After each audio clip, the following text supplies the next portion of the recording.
Барлықтарыңызға сәлем.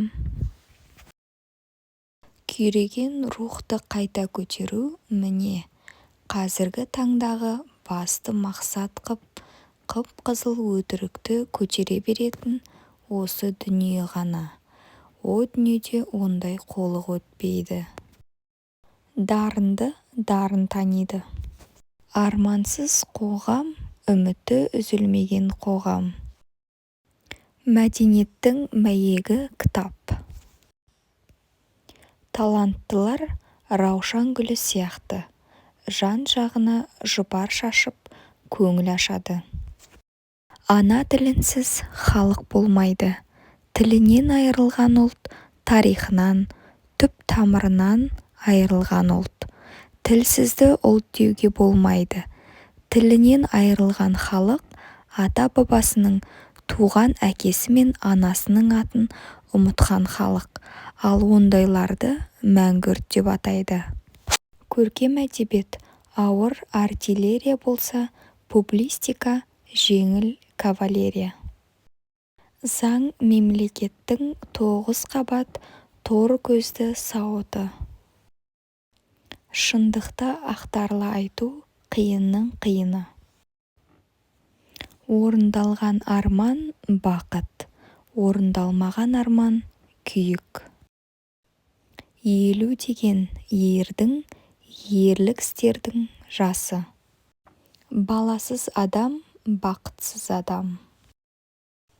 Әр адам бір жұмбақ. Рухы мен намысы сөнген ел, өлген ел. Айтуға ұят, айтпасаң қиянат. Көлдің тақырға айналуы оңай, байдың пақырға айналуы оңай. Заман түзелгенде ғылымға да, әдебиетке де татымды талап қояды. Сонда көзедей көп академиктердің талайының аты да, заты да ұмытылады. Демократия жүгенсіздік емес, бостандық жүйесіздік емес. Әлі күнге дейін кешегі империя етегінің темір өкшесін аңсайтындар бар. Айтса, дуалы ауыз айтсын.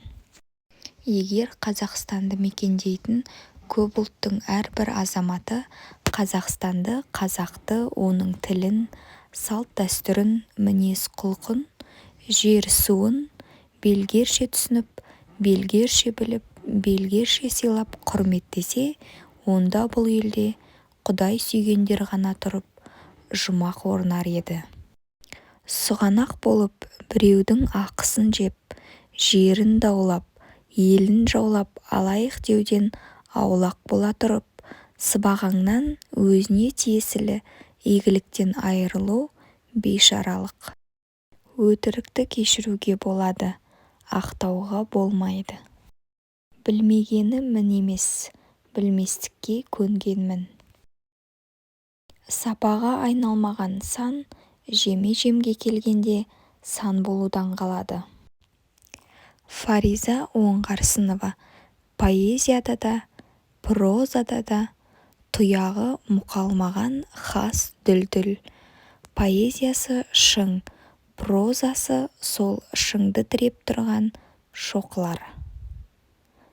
Бізбен болғандарыңызға рахмет, арнамызға жазылыңыз.